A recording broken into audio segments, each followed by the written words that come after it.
সরকার একটা বড় ধরনের সুযোগ খুঁজছে ক্ষমতায় থাকবার জন্য, ক্ষমতায় দীর্ঘদিন এটাকে টেনে নেওয়ার জন্য।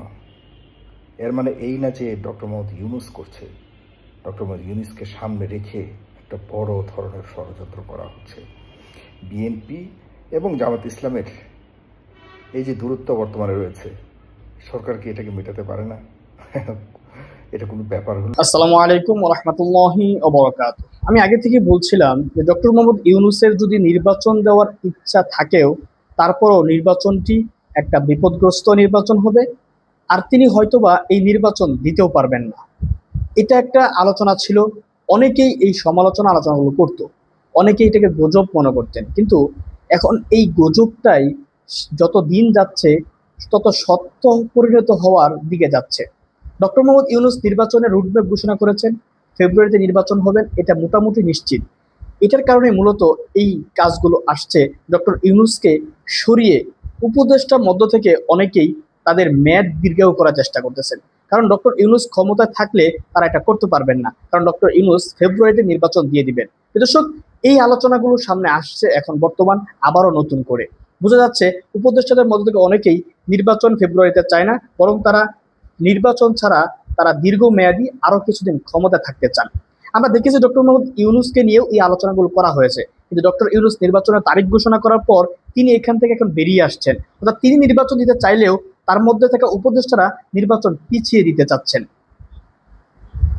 ডক্টর ইউনূসের অনেক সফলতা আছে। ডক্টর ইউনূস গত 1 বছরে যদিও আইন শৃঙ্খলা বাহিনী থেকে শুরু করে অনেক কিছুই এদিক সেদিক রয়েছে, কিন্তু তার আন্তর্জাতিক, কূটনীতিক এবং অর্থনীতি যে সফলতা রয়েছে সেটা বাংলাদেশের ইতিহাসে জিয়াউর রহমানের পরে আর কোনো রাষ্ট্রপ্রধান করতে পারে নাই। আমার মনে হচ্ছে তার এই সফলতাগুলো তার এখন কাল হয়ে দাঁড়াচ্ছে, কারণ ডক্টর ইউনূস চেয়েছিলেন সফলতার সবচেয়ে বড় জায়গা, সেটা হচ্ছে নির্বাচন। একটা নির্বাচন দেওয়া তার জন্য সবচেয়ে বড় সফলতা ছিল। হয়তোবা তিনি এই সফলতাটা, শেষ সফলতাটা তিনি করতে পারবেন না। আমি বেশি নিয়ে কথা বলবো, আমি যে বিষয়গুলো আরো কথা বলেছি এবং এই বিষয়টি যে এখন সত্যে পরিণত হতে যাচ্ছে, এটা সাইফুল সাগর ভাই একটু আলোচনা করেছেন।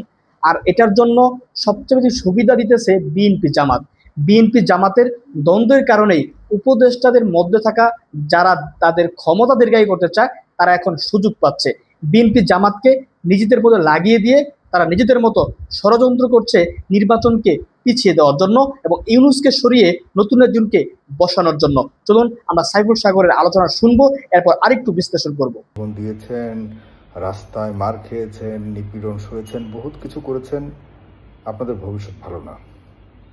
আমি আন্দাজ করে, অনুমান করে অর্ধেক মিথ্যা আর সত্যকে মিলিয়ে কোনো কথা বলা পছন্দ করি না।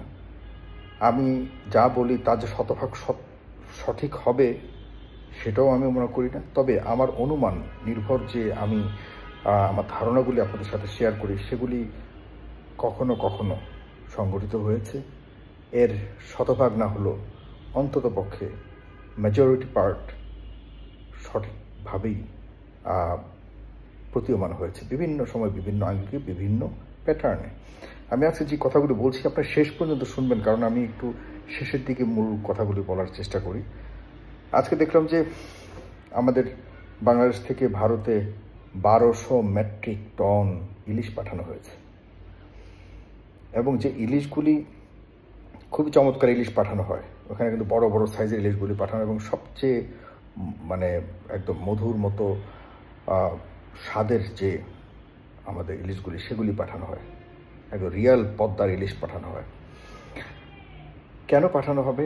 আগের সরকারগুলি পাঠিয়েছে, তাদের দ্বিপাক্ষিক অনেক কমিটমেন্ট ছিল। শেখ হাসিনা সেখানে মিষ্টি মিষ্টি জিনিস পাঠাতো, তার নিজস্ব একটা স্বার্থ ছিল। সে ফ্যাসিবাদের যে ইচ্ছে কায়েম করবার জন্য, তার যে ইচ্ছা সেটিকে বাস্তবায়ন করবার জন্য সেটি পাঠাতে পারে। এখন কেন পাঠাচ্ছে? এই সরকার তো বিপ্লবী সরকার, এবং এই সরকারের আসার একমাত্র কারণ ছিল ফ্যাসিবাদ মুক্ত একটি রাষ্ট্র ব্যবস্থা যেমন চালু করবে, পাশাপাশি ভারতের প্রভাব মুক্ত একটি সরকার, একটি সার্বভৌম স্বাধীন বাংলাদেশ করবার জন্য তাদের প্রতিজ্ঞা ছিল। যারা অন্ততপক্ষে যারা লড়াই করেছে এই সরকারকে বসাবার জন্য, এই তো ছিল প্রতিজ্ঞা।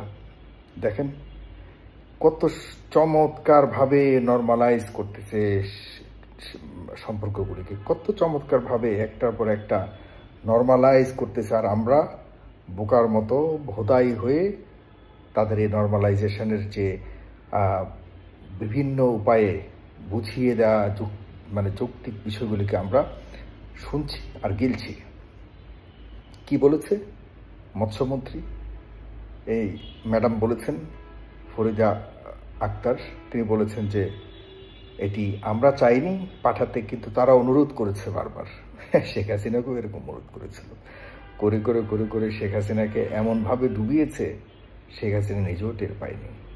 কারণ সেই বাংলাদেশ হবার পর থেকে এখানে সবসময় চেয়েই গেছে ভারত, আর আমরা দিয়েই গেছি।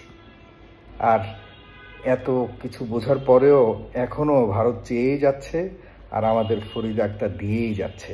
শেষ পর্যন্ত কদিন পর আরও অনেক কিছু দেওয়ার পর আমাদের ফরিদা আক্তার বা আমাদের সরকারের ইচ্ছা ছাড়া তো আর ফরিদা আক্তার তো দেননি, এটা সরকারের ইচ্ছা। সরকার বলবে আমরা যা দিয়েছি ভারতকে, ভারত আর কখনোই ভুলতে পারবে না। সুতরাং আমরা আরও ক্ষমতায় থাকতে চাই, এবং অবশ্যই ভারত যেহেতু পার্শ্ববর্তী দেশ, আমাদেরকে পাশাপাশি সরকার হিসেবে আমাদেরকে ক্ষমতায় থাকবার জন্য যে একটি মনস্তাত্ত্বিক দূরত্ব ছিল, দ্বিপাক্ষিক যে সম্পর্কের মধ্যে একটু টানাপোড়েন ছিল, সেগুলি মিটিয়ে টিটিয়ে মোটামুটি আমরা আরও কিছুদিন ক্ষমতায় থাকবার মতো একটা ব্যবস্থা এবং পরিবেশ করে ফেলি। এতে ভারত আমাদের পাশে থাকবে পার্শ্ববর্তী দেশ হিসেবে।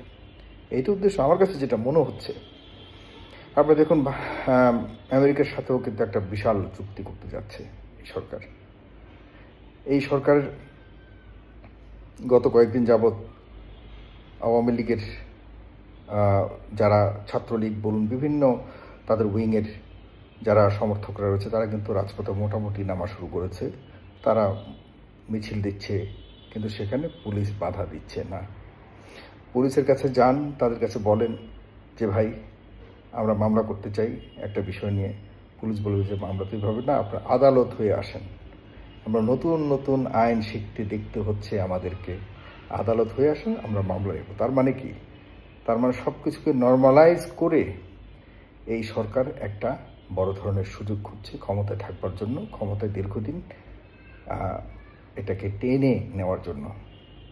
এর মানে এই না যে ডক্টর মোহাম্মদ ইউনূস করছে। ডক্টর মোহাম্মদ ইউনূসকে সামনে রেখে একটা বড় ধরনের ষড়যন্ত্র করা হচ্ছে। বিএনপি এবং জামাত ইসলামের এই যে দূরত্ব বর্তমানে রয়েছে, সরকার কি এটাকে মেটাতে পারে না? এটা কোনো ব্যাপার হলো? এই যে দুইটা বড় দল, এখন দেখা যাচ্ছে যে এই রাকসু মিলিয়ে এবং অন্যান্য হিসাব নিকাশ দেখা যাচ্ছে যে করতে গিয়ে এক দল আরেক দলকে পারে না মেরে ফেলতে, এক দল আরেক দলকে পারছে না সম্পূর্ণভাবে এই দেশ থেকে তাড়িয়ে দিতে। একদল পাঠায় ভারত, আরেক দল পাঠায় পাকিস্তান। এই অবস্থা তো হওয়ার কথা নয়। ঐক্যমত কমিশন ফেব্রুয়ারিতে হয়েছে বছরের, আজকে এই ঐক্যমত কমিশনের মেয়াদ বাড়ানো হয়েছে আরও এক মাস, প্রতি মাসেই বাড়ছে। আচ্ছা বলুন তো, ঐক্যমত কমিশনের কি অর্জন? এই ঐক্যমত কমিশনের রেগুলারলি নিয়ে এই মানুষগুলোকে মনের যে কি বলবো এটাকে, ব্রেইন যে আছে সবার, এগুলিকে ওয়াশ করানো হচ্ছে। ওয়াশ করে এরপরে এই সাইডটাকেও, এই যারা রাজনৈতিক দলগুলো রয়েছে এদেরকেও নিয়ে তাদের ব্রেইন ওয়াশ করে বিভিন্ন উপায় অবলম্বনকে তাদেরকেও বোকা বানানোর চেষ্টা করা হচ্ছে। আমি ডক্টর মোহাম্মদ ইউনূস বিহীন একটাবার চিন্তা করুন এরপরে কি হতে যাচ্ছে বাংলাদেশে। একটা প্রশ্ন করুন নিজেকে, ডক্টর মোহাম্মদ ইউনূস সাহেবকে আমি সার্বিকভাবে সহযোগিতা করতে রাজি আছি, এবং উনি ছাড়া এই পোস্ট রেভলিউশনারি যে একটা সিচুয়েশন আমাদের দেশে ছিল এবং হয়ে এই পর্যন্ত এসছে, এটি উনি ছাড়া কোনোভাবেই কল্পনা করা যেত না বাংলাদেশে। কিন্তু আগামীকাল কি হবে? যদি উনি ছেড়ে চলে যান কি হবে? এই সরকারের উপরে আমাদেরকে নির্ভর করতে হবে। সরকারের কী হবে? ডেফিনেটলি এমন কেউ হবে যে ম্যানেজ করে চলতে পারবে। এরপরে কি? এরপর আরও সময় কাটাও। ডক্টর মোহাম্মদ ইউনূস ছেড়ে চলে যাবে, ওনাকে আর দোষ দিতে পারবেন না আপনি। উনি ওনার মতো করে চলে যাবে, চুপচাপ থাকবেন। এরপর যা হতে যাবে বা যা হবে সেগুলো কি ট্যাকেল দেওয়ার মতো আমাদের সেই শক্তি আছে কারো? সেগুলো আমরা কীভাবে ম্যানেজ করব? আমি জামাত ইসলাম আর বিএনপিকে বিশেষ করে তারপরে কি আমাদের ইসলামী আন্দোলন, তারপরে এনসিপি, সবাইকে বলতেছি আমি, আপনারা একটা জাতীয় সরকার করুন অতি সত্বর। সবগুলোই দলের থেকে আপনারা প্রতিনিধি নিয়ে একটি জাতীয় সরকারের প্রস্তাব দিন। যে ঠিক আছে, আপনারা এতদিন ভাই ছিলেন, আমাদেরকে শাসন করেছেন বা আমাদেরকে একসাথে করে একটা সামনে নির্বাচন করার জন্য চেষ্টা করছে, ঠিক আছে, আপনাদের দরকার না, আপনারা পাশে থাকেন। আমরা সবগুলি দল মিলে আমরা আমাদের এই সামনের নির্বাচনটা কিভাবে অংশগ্রহণে, সর্বসম্মতিক্রমে এবং সবার মনোভূত ফ্রি, ফেয়ার, ইনক্লুসিভ ইলেকশন কিভাবে করা যায়, আমরা একটা ছোট্ট সরকার করে, এই সরকারটাই তত্ত্বাবধায়ক বলুন আর জাতীয় সরকার বলুন, কমপক্ষে প্রত্যেকটা দল থেকে আনুপাতিক হারে খুব ভালো ভালো বুঝের প্রতিনিধিদেরকে রেখে আমরা জাতীয় সরকার করতে চাই। এবং এই সরকারেই সিদ্ধান্ত নেবে কিভাবে নির্বাচন হবে, কিভাবে আমরা সামনে নির্বাচনকে পরিচালনা করব, যাতে কোনো দল বলতে না পারে যে না আমার জানা মতে বা আমাদের জানা মতে এমন কিছু হয়নি বা আমাদের অজানায় এমন কিছু করে ফেলেছে সরকার, আমাদের পছন্দ হয়নি, এমন কোনো কিছু করবার যাতে কোনো সুযোগ না থাকে। না হলে বলে দিলাম সবাইকে, এই তথ্যটি সবার কাছে ছড়িয়ে দিন। জাতীয় সরকার নাম আপনি যে নামই দেন, আমি যেটা বলতে চাচ্ছি যে সবগুলি দলের এখনো সময় আছে, যারা রক্ত দিয়েছেন গত 17 বছর, যারা এই ফ্যাসিবাদের কারণে জীবন বিপন্ন করেছেন, অনেক রক্তের বিনিময়ে, অনেক মানুষের জীবনের বিনিময়ে, 24 যুদ্ধের বিনিময়ে আমরা এই নতুন একটা চান্স পেয়েছি, গোল্ডেন চান্স। এটাকে নষ্ট করেন না প্লিজ, গোল্ডেন চান্সকে নষ্ট করবেন না।